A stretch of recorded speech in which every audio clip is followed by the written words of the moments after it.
All right. First, let's start off with L'chaim, especially New Year. Baruch atah Adonai B'chlom shehakol nidvari. Amen. You know where clanking of the glasses come from, right? Yes. I know you know. The clankiest place. No, it comes from To make if there sure. was poison in one cup. Yeah. So it's actually a sign of Actually, it's actually a sign of mistrust, which is good because It would spill into the the fact other that you guys have come learn on a Tuesday night, it's so late. You guys are a little bit loony. Me, like we said, talk about the high holidays. I have to be here.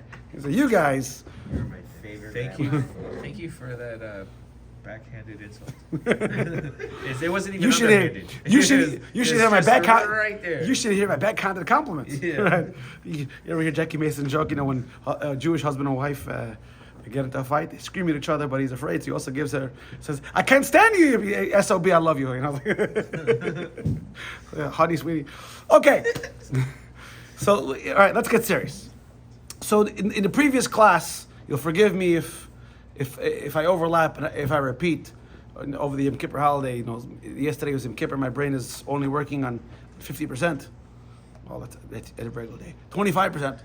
So the Alter Rebbe was saying like this: unlike common perception, there is no other hand.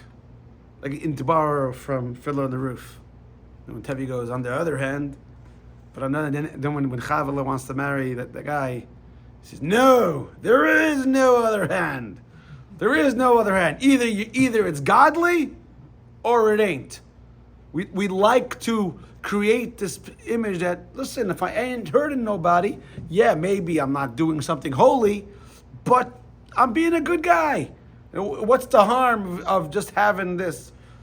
And Alter Rebbe explains here in Tanya, either you're being productive or you're not. Now, being productive doesn't necessarily mean that you're going 100 miles an hour, white knuckling, burning, you're learning intent and everything else. And if you're not doing that, you're a failure. No, being productive means even when you're relaxing, sleeping, eating, it's to serve a purpose. Everything we do has to serve a purpose. If it's just because I feel like it, or they say in Hebrew, Bali. Bali means I feel like it. That's not good. So let's read on page 106 the little introduction.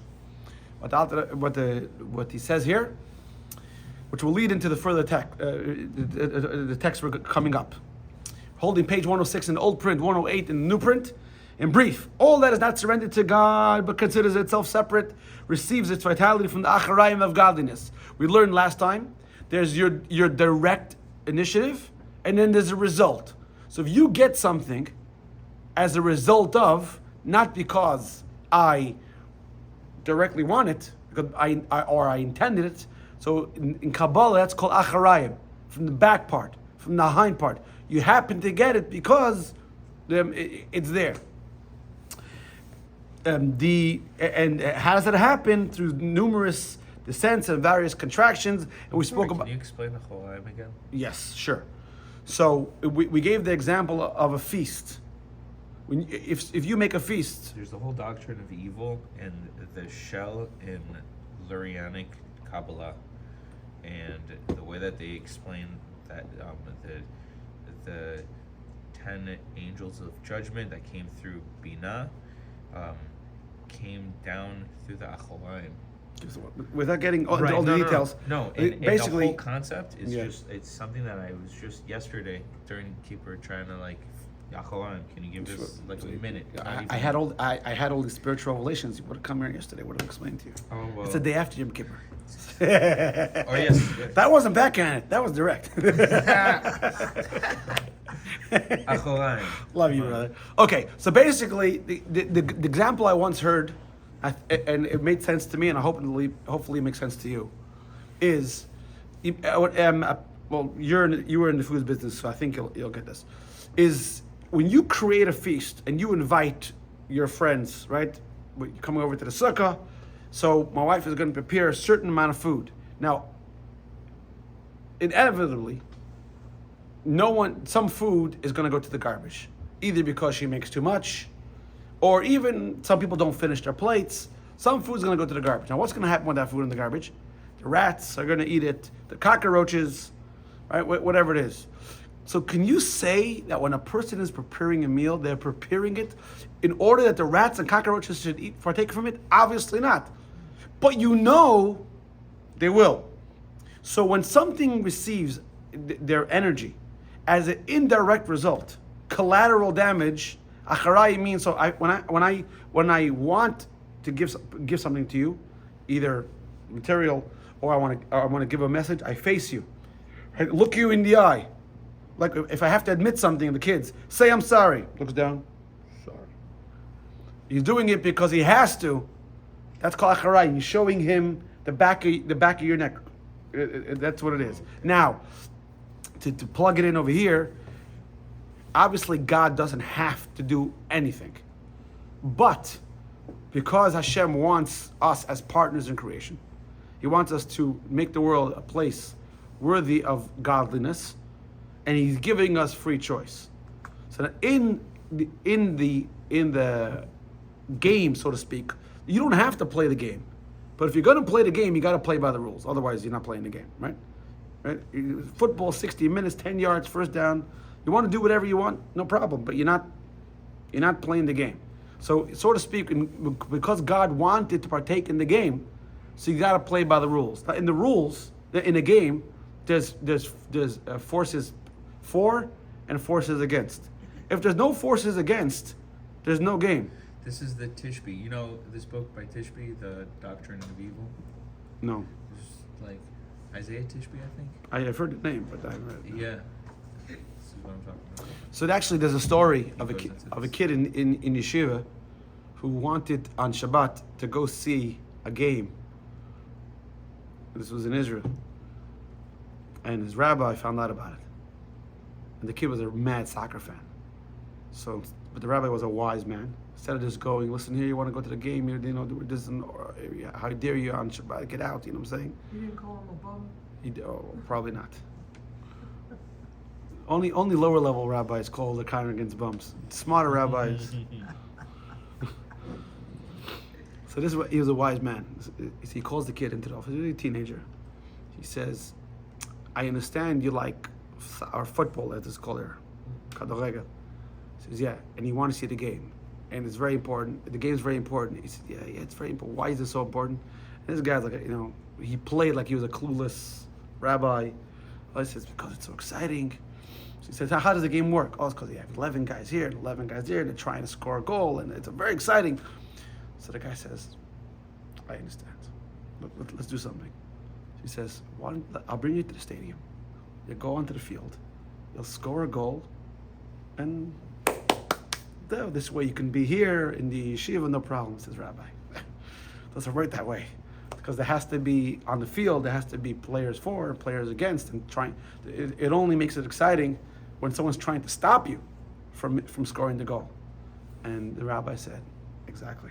In life, there are forces that push you to do a mitzvah, and there are forces that try to stop you from doing a mitzvah. It's only meaningful because there's something trying to stop you. So that's why you should know free choice only exists for us now. When the soul leaves the body, there's no free choice, and there's no reward and punishment, just like there isn't for angels, because there's nothing trying to stop them from serving and appreciating godliness. So in order to have free choice, you have to be able to choose between A or B. If there's no B, there's no free choice. So now, does God want you to choose the wrong thing? Obviously not. But He has to allow, not only allow, He has to give energy to those things that are contrary to His will in order that you should have free choice. And to tie it back to Chalaim, these... So that's what Echraim. So for example, let's say you have kosher meat, you have not kosher meat. So kosher meat, that's God's inner will. He wants you to choose that. But in order for you to make this choice, you have to have the choice between this and that. So does He really want that? No. So the chazer, that's acharayim. Now, the question is, and one of the things we spoke about last time, was how I understand how godliness goes into the good. But everything exists because God says so. So there's energy, there's godly energy, animating energy in everything. Everything has to have godly energy, otherwise it wouldn't exist. So that means in the forces of evil, in the forces of bad, there's godly energy too. How could that be? Because we said last time, because it's so diluted, limited, contracted. There's different types of ways to limit godliness. You have what's called tzimtzum. I think we spoke about this in the previous class. The difference between tzimtzum and helen. Tzimtzum is you limit the light. You have the window, and you put a board, and you limit the light. Helen is you conceal it. You put curtains over it, so you dilute the light. So there's various, in the previous page we said, various tzimtzumim, many helamim, and myriads until the godliness is so obscure and so unrecognizable, it could even be vested inside something that's anti-godliness. I mean, the greatest example, we're going to talk about this other places in Tanya, is idolatry. You have a guy like Paro, for example, or Nebuchadnezzar, who said, I'm God. Paro said, I made the Nile. I did everything. I did everything. How could that person say that and exist? He should be gosh, to sit there with his trident. I don't know if Same way a person can say an election was stolen. Really wasn't it? I don't think it's the same thing. But thanks for going there. It's not that. Right, but Talking about Hillary Clinton right now? guys. We're talking about So the point is it's the idea is why is because the godliness is so the Rashi gives an example from the Midrash of a father and a son. They're walking on a path.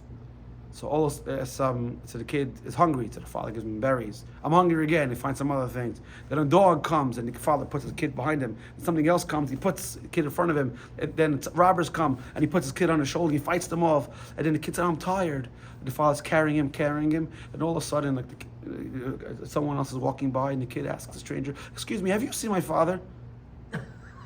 So that takes chutzpah, right?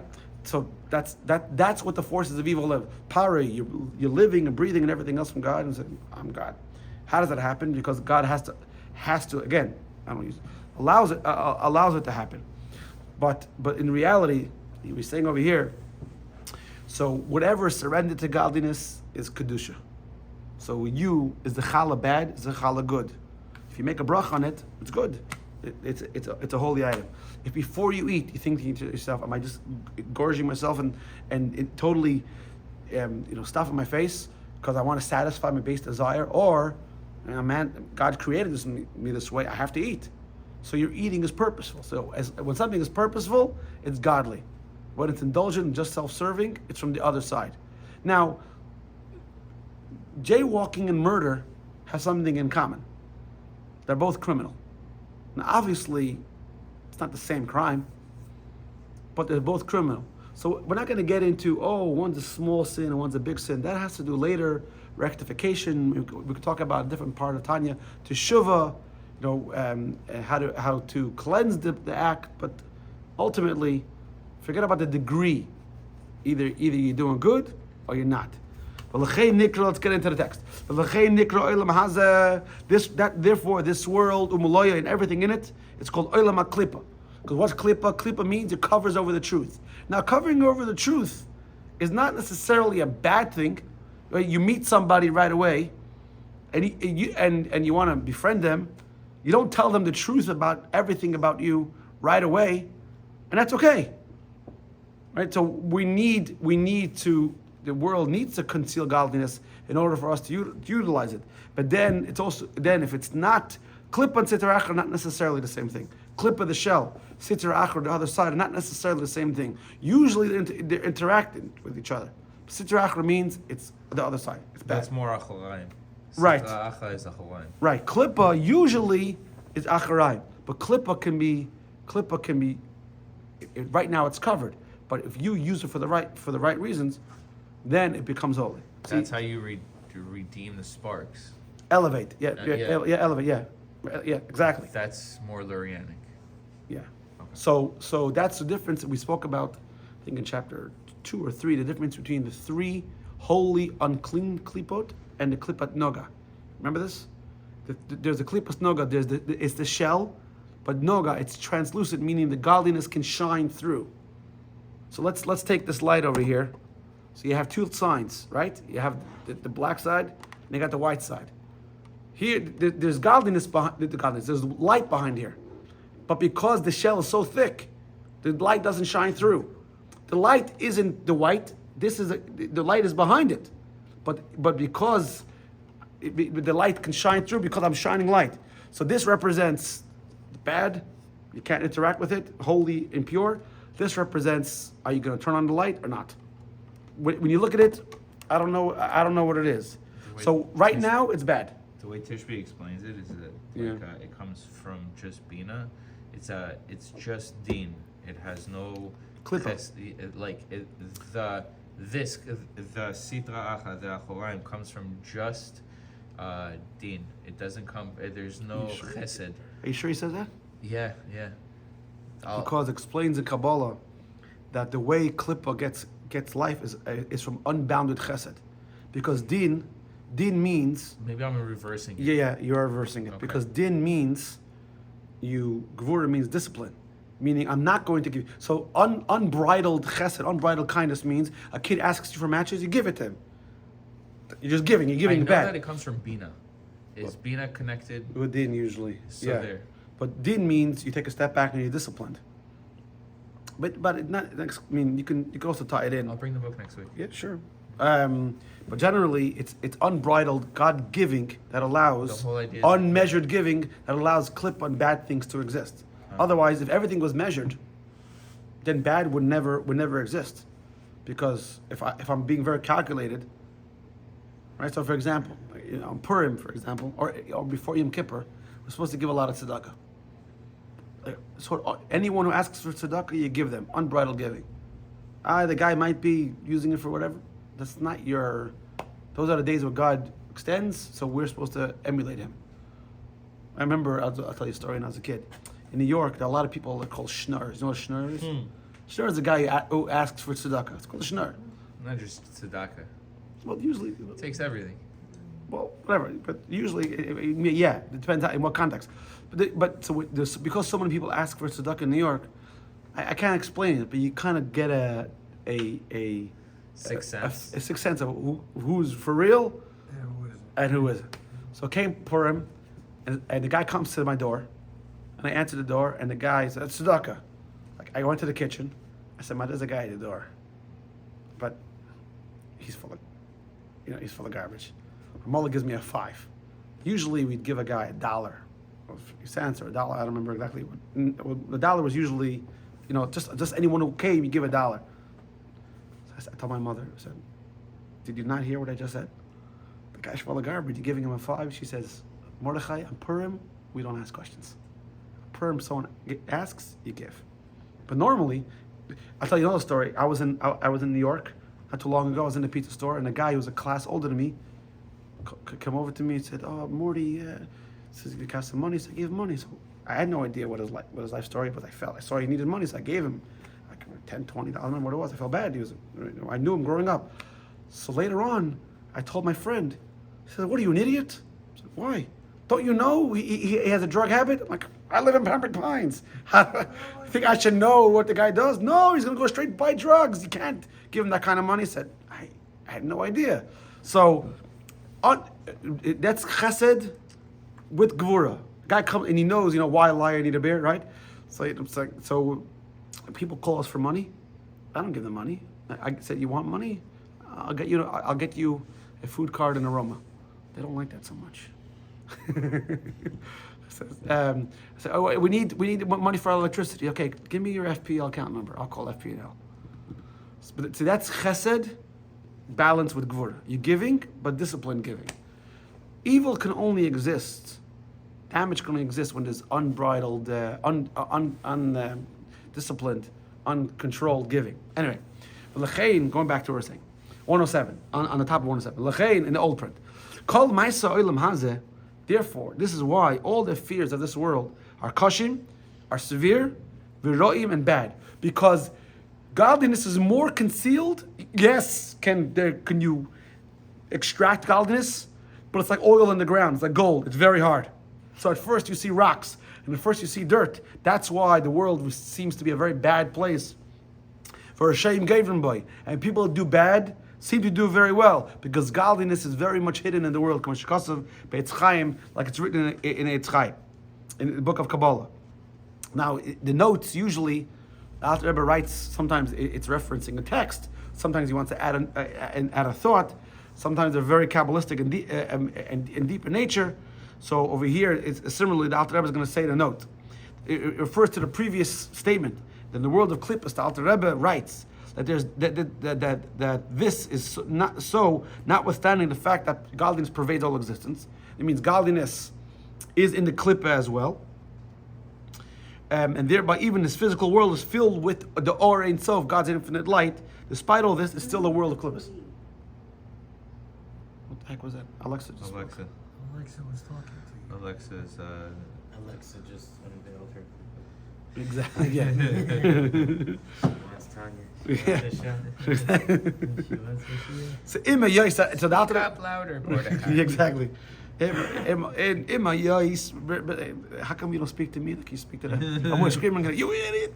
Like I tell her, turn off light in thy net. Do you mean kitchen? Does it sound like I said kitchen? Beep. I should tell Alexa to delete everything I say because some very choice words on there. So Emma, All those recordings are going to be used against Yeah, you. exactly. In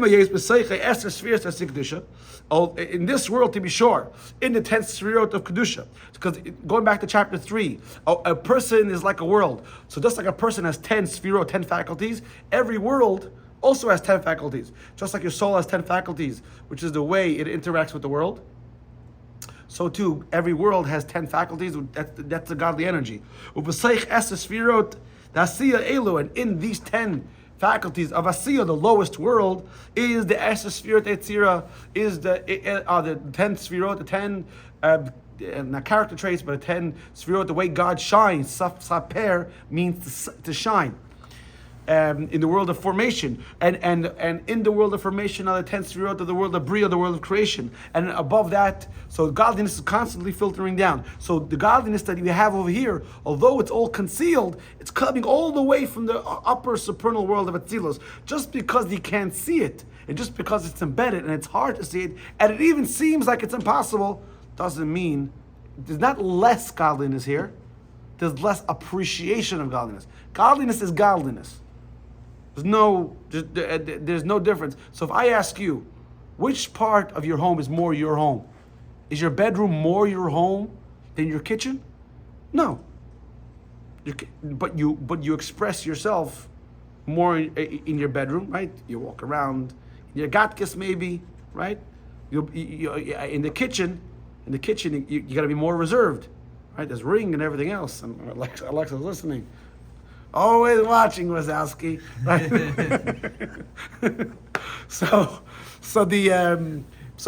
But the home is not less. It's not your home less in the kitchen. It is in the bedroom. It's the same. Godliness pervades the entire world equally. It's the awareness of godliness that's different.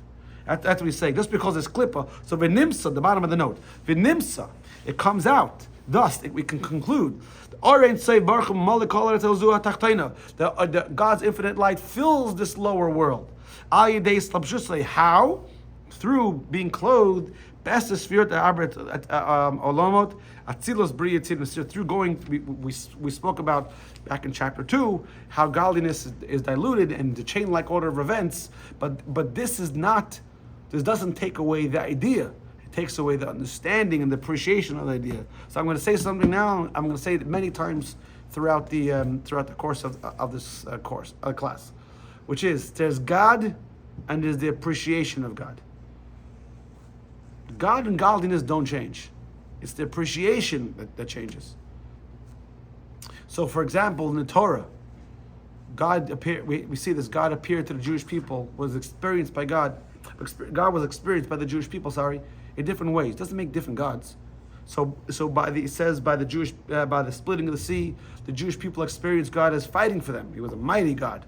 And by Sinai, he experienced them in a much kinder, gentler way. And another time, he experienced them in another way. That's why he says, Anochi Hashem Lekecha, the first of the 10 Commandments. Listen, don't think there's different powers, and like the Egyptians think there's a God of this and a God of that. No. There's only one power. It's all me. Just because you experienced mean different ways. And Moshe says this to the Jewish people in the book of Deuteronomy. He says the same thing. He says, there's only one guy, and you saw godliness, and there's only one. Although it seems it could be different. Okay, let's get back. So until here, we're going to shoot to finish the chapter. Yeah. Until here, it's been explained that all thoughts, utterances, and actions not directed towards holiness are sitzer achra, the other side, and that these are the garments by which the animal soul expresses itself. But this merely places the garments on par with animal soul, which like them stems from sitzer achra. So if you remember from chapter 4, after explaining the godly soul, and after explaining the 10 faculties, we said there are 3 garments: thought, speech, and action. And in the beginning of chapter 3, we said, oh, it's just garments. But then we said in the beginning of chapter 4, because a person utilizes these garments to be elevated through the study of Torah and doing mitzvot, so the garments in a way are higher than the soul itself, because they're the ones elevating the soul. The soul can't elevate itself. You can't elevate yourself from yourself. Right? Remember this concept? So just like the garments in chapter 4, if they're doing the right thing, are used to elevate the soul. If they're used for the wrong thing, the garments now are they bring the person even lower. So now a person is a very interesting being, and this we're going to finish off in chapter 6. A lion isn't bad. Right? Yeah, a lion or an animal, like a dog, poops in the ground. Disgusting. Why are you saying disgusting? He's an animal. What do you expect? He's being an animal. There's no such thing as a bad animal. He's an animal. But if you're a human being and you act like an animal, are you the same as the animal? No. No, you're worse. Because you're not an animal. You know, there's an interesting discussion in the Gemara. If the person is so special, why was he created last? You think the special things you do first. Maybe God's a procrastinator, right? And he said, no, I'll get around to it finally. Oh, shoot, it's almost right. Well, to be it's almost fair, Shabbos. women were made last. Right. I was about to say something, but then I remembered. Although it's the guys' class, it's being recorded, so I'll say that. So why was human being made last? The reason is, so the Gemara says, it all depends. If a person acts like he's supposed to, so when you make a party, you prepare, and then the guests come. So when the guests come and everything's ready, it shows, oh, you're very important. But if the person doesn't act like he's supposed to, he acts like an animal, say, hey, don't get excited. Plenty of other animals came before you. You're the last animal. And it says in the Gemara, even a mosquito or a gnat, G-N-A-T-T, was created before you. So don't get excited over yourself. Just one. Just one thing? Oh, sorry. Just because You are recording. sorry, You have to be. I don't know how to spell, but I just tell you I had a Holiday Inn last night, right? so now you have the ability. You have the ability to utilize the world for good. So people think, okay, so I have the ability. I won't. So, my 7th grade teacher, when we say raise your hand, say, can I go to the bathroom? He would say, you have the physical stamina capability of going to the bathroom. Then we would get up, start walking, say, where are you going? He says, going to the bathroom. I didn't give you Permission? You said, no, I said you have the ability. I didn't say you have permission. Okay, so can I go? No. Really? Detention. Ah! Now, that's when you say you were asking the wrong question. Right. So just well, You have the ability to craft jokes. Are you funny? No. right. No, I would have been in detention for a long time. So I'm getting PTSD. So, by the way, this guy's attention was hell. Hour and a half staring at the wall. All you could do was you couldn't talk. I believe it. The other guy came out a drug addict. This guy was hard. Anyway, so some people think that if I don't do what I'm supposed to, am I still recording, by the way? Because my Yeah. You're good. So if I don't do what I'm supposed to, then fine. I haven't gone up. I haven't gone down. I'm just so Even keel. a human being. The Alter Rebbe says bad news is like water. Water is always moving. Either you're accomplishing, or you're descending. There's no such thing. So when a person doesn't do the right thing, and we said in chapter 1 that a Jewish, excuse me, a person's natural soul, his animal soul, comes from klipas nega, from the klipa that the godliness can shine through. But if a person misuses his ability, he descends. He doesn't stay. He descends into the part of impurity. And in a way, it's even worse, because you have the ability to do great things. And what are you doing here? And then does he say, Ella? Let's get into it. Shaklipot. What? Ella. Shaklipot, yeah. What's that? I'm just looking over here. Huh? There has let's look at note 8. It's a whole nice note. In the case of one who ate neutrally, neither for the sake of heaven nor to indulge himself, it's questionable what this applies. Right? I didn't indulge. It's 8. It would appear so from Kuntres Eitz Chaim, which is written by the Rebbe Rashab, the 5th Chabad Rebbe. The Kuntres is like a little pamphlet about the tree of life. It's written that eating neutrally coarsens one at least to the point of leading to, it's not self-indulgence, but it'll lead there. It is similarly written further in chapter 13 of Tanya that one's animal soul gains strength by exercise through eating and drinking. No proof to the contrary can be adduced from the expression in chapter 7 that such neutral actions are no better than animal soul itself. For it's quite possible the words no better indicate merely that all belong to the same category, like the animal soul itself. Such actions are the realm of klipas nega, not the holiness. Okay. So let's say you're just eating. You're definitely not doing good. At best, you're not doing bad. At worst, you're taking a step towards indulgence. Okay. Ella. So the other side, the klippa, is divided. Shaklipot hein nechlakot l'shtei madregot. The klipot are split into 2 levels. Zu lamata mizu, one below the other. Hamadreida tachtaina.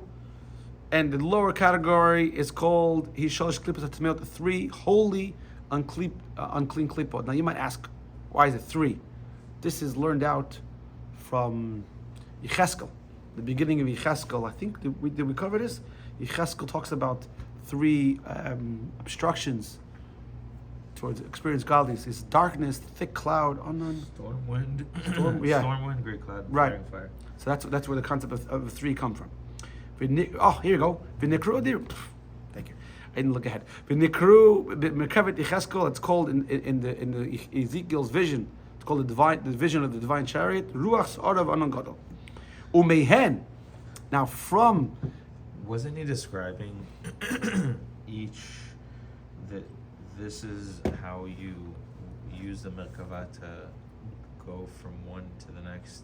There he's describing the forces that conceal godliness. I invite you to open up Ezekiel 1. No, and have fun. The whole chapter is like. But specifically, isn't he referring to each higher level? Like the storm wind is. One's more of an obstruction than another. Yeah, no, like one's Yitzira, Bria. Well, yeah, because each one of those worlds are an obstruction to godliness. A flaring fire being the Atzilut. No, Atzilus is not a concealment. It could be Bria, Yitzira, and Asiya. So flaring fire is Bria? Probably, yeah. Okay. Yeah. Umihen, and from these, now we're going to say something. It's going to sound bad, but we'll explain. Just relax. Come from derive the souls of all the nations of the world and the sustaining force. Now, again, don't get confused between wicked and bad, or wicked and evil. The Alter Rebbe describes his definition of evil is anything not in the service of God. Doesn't mean killing and stealing. You could be a very law-abiding citizen, but if you're not serving God, he calls it evil. Now, the nations of the world were not given godly commandments. Now, a medrash goes as far as to say, if the entire world is for the service of the Jewish people in Torah, then why do we have Gentiles? He asked this question. Like we know that Judaism doesn't believe in proselytizing and converting. So one of the commentaries gives the answer free choice. If everybody was Jewish and everybody was doing the Torah, there wouldn't be free choice. But there's another answers is our job as the Jewish people is to teach the world about humanity. Right? Well, clearly, I mean, we're sons of Abraham, and they're sons of Adam. Well, depends. A lot of the Gentiles are sons of Abraham, children of Abraham too. All right, so we're the sons of Jacob, Yeah. So our job is to have an impact on them. and they're still the sons of Adam. I mean, Well, everybody. as much as but Esau the Torah, and right? Ishmael. The Torah says about human beings. Well, actually, everyone's no. created in God's image, and you can't misuse people. You're wrong. No, hold on. I'm not in a. All right, guys, let's go kill us in Gentiles. no. Give me my sword, so Tanya. it's not. It's no. We are the sons of Abraham. Vandalism was a false flag. No. This is something I just learned. Now we know what the band. We are the sons of Abraham, and they are the sons of Adam. No, and that's what- why what's they're, it- wait, hold on. That's why there's 70 nations and not 72. The other two being the nation of Esau and the nation of Ishmael. Why is the number 70? Why is 72 is an important number to you? No. There are 70 nations Right. and not 72, because if you were to count Ishmael and Esau, there would be 72 nations. I hear what you're saying, But it's not the sons of Abraham. So you can't say that the sons of Abraham are all over. No, it's like. No, I'm just trying to like, what you're trying to say. I Yeah, understand. I'm What you're just trying to say agreeing is in a way. no. I'm just to add biblical context. What you're saying is that Hashem tells Abraham, "Ki b'Yitzchak yikara lechazara." In Yitzchak will be called your children. Although yes, biologically, Esav and Ishmael are Avram's children. Well, that's why there are only 70 nations. Right. Because those two aren't counted as nations of the Right. world. The outside world, yeah. Yeah. So the point is, and this is what Dal Rebbe is going to talk about. I think in the next chapter. If something can't be elevated, then it's not holy. Holiness means either it is holy right now, externally it's a Torah scroll, tefillin, visibly holy, or it's yet to be holy. A Gentile can't be elevated. A Gentile can just be.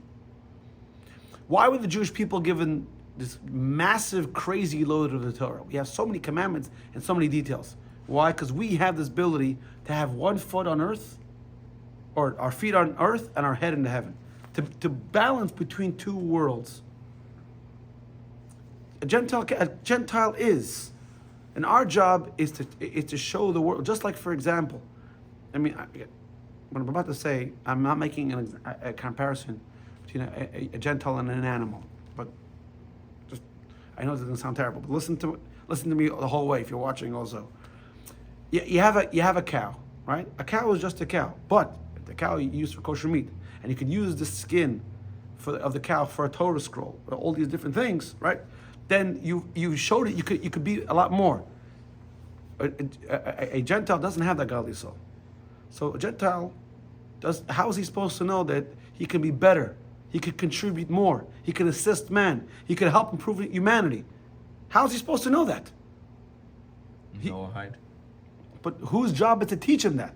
It's our job to teach him that. To go to the Gentile and say, hey, you're not here just to indulge and better yourself. You can be a lot more than that. So Gentiles aren't bad. Is that they don't have the ability to elevate on their own. They need the assistance of the Jewish people. Or more detailed, they need the presence of the temple in Jerusalem. Like the Gemara in Sukkot says, if the Gentiles would know how much blessing and protection they got because of the temple, instead of destroying it, they would fortify, they would surround it with armies. In Sukkot, we bless the 70 nations. Exactly. In fact, in the entire Sukkot, we bring, the first day we bring 13 sacrifices, 12, 11, till we get to number 70. Why? Because we pray on behalf of, the whole holiday we're praying on behalf of the nations of the world. So I know over here people read this and they get very taken aback. Oh, you're talking about the Gentiles are bad and they're impure. Impurity over here doesn't mean wicked and they have to be exterminated and eradicated like cockroaches, or mold. No. We're talking about over here the ability to be elevated on its own. So it's only so they can't elevate. So for example, let me give you a side example. I know we're going a little long today, but this is in Jewish halachic context. When it talks about conversion, it doesn't give the word. It doesn't say the words a Gentile who converts. It doesn't say Nachri Shinit Gaya or Goy Shinit Gaya. It says Ger Shinit Gaya, a convert who converts. That's what I said. That doesn't make sense. It should say a Gentile or a person from amongst the nations of the world who converts. So Kabbalah explains like this. You can't change what you are. Just like a Jew can't become a Gentile, no matter what you put on yourself, a Gentile can't become a Jew. So how do you explain conversion? So Kabbalah explains like this. There's a Jewish soul born into a Jewish family, and a Gentile soul born into a Gentile family.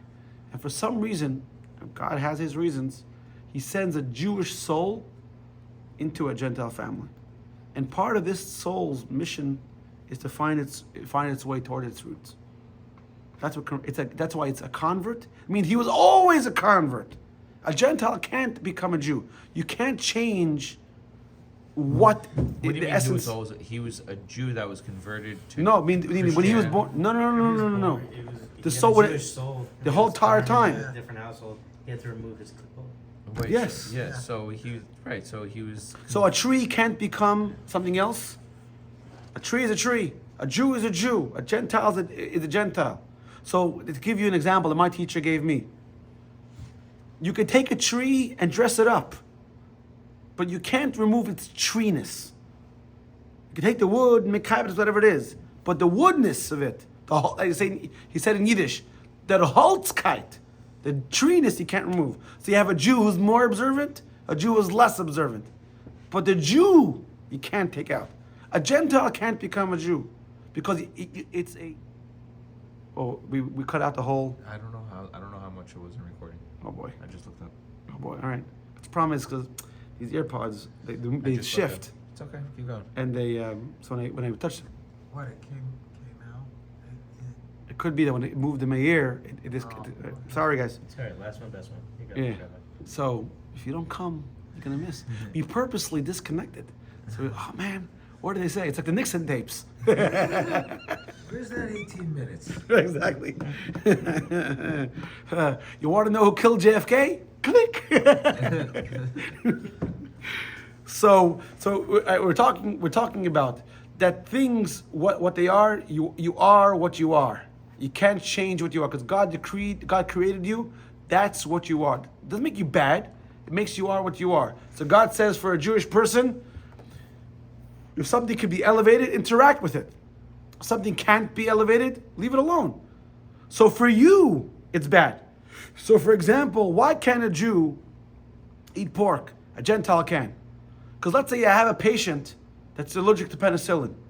And he goes to the doctor, I also want to take penicillin. I understand, but you're allergic to penicillin. So everyone else, it's okay. But for you, it's bad. Doesn't make penicillin bad. For the Jew, it's bad.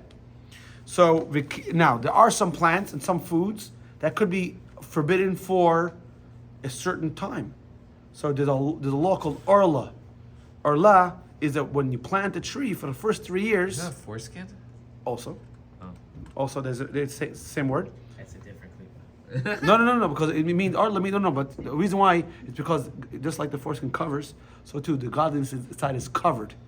And after 3 after 3 years, you can partake in it because the godliness is now being allowed to shine. That's why he uses the same word, you should know. Same thing. And things that are forbidden, so for example, Orla and also Kilia Karen. God commanded that you can't plant certain things together. You can't mix things in a vineyard and other fruits together. Why? Because that's the way he decided. When he decided that's the way it is, that's the way it is. V'chein, similarly, so when a person does something that he shouldn't do, chas v'shalom, everyone, you have to be getting energy at some point from somewhere. I'm sure you could prove biologically, they could prove that growing grains in vineyards is not healthy for the soil and for the Maybe, like they but- probably produces worse fruit. Maybe, but to us, even if they show that it's healthy, There's a moment to come where science and Kabbalah will Yeah, just always, unite. always. There's always we believe that Torah is the advanced study, and science is catching up. Mikhail, I was talking to someone just today, and we're talking about Shabbat and everything else. They were saying that science came out with a study like a few years ago, 5 years ago, that in order to keep the family together, you should have dinner once a week together. Thank you. Yeah, We've only known that for what? 3,500 years. Candlelit dinner. Exactly. Yeah. I just invented a machine that slices bread. So v'chein, so similarly, kiyum v'chayes kol ha'maisa. So too, you as a person, so an animal is an animal, tree is a tree, but you, the person, you have the choice. When you do good, you're tapping into good energy. When a person chas v'shalom does bad, you're tapping into unholy energy, and that's why the Pirkei Avot says, Ethics of Our Father says, one good deed leads to another good deed. One bad deed, when you say the heck with it, I'm having a tub of ice cream, and afterwards, all right, I'm gonna work out. You feel sluggish because you tapped into not healthy behavior. So it's hard to break. When you work out, you feel good, and you want to work out again. Same thing is when you come to shul, you do a mitzvah, you feel good, you want to do it again. So when a person does a mitzvah, does an avera, he taps into unholy energy, and it sets him back a little harder. It makes it a little harder to do a mitzvah now. It says v'kiyum kol v'chayas kol ha'maisa dibim machshava, the existence of life in any act, utterance, or thought, which is a violation. The 365 biblical prohibitions, or the offshoots, it was said in chapter 5. When a person does that, he's getting the energy from the evil. So we got to make a choice. Are you going to be productive? Where do you want to? A person can steal, but to make an honest day's living is feel a lot more rewarding. It's harder, but it's a lot more rewarding. Mitzvah goreret mitzvah. Right.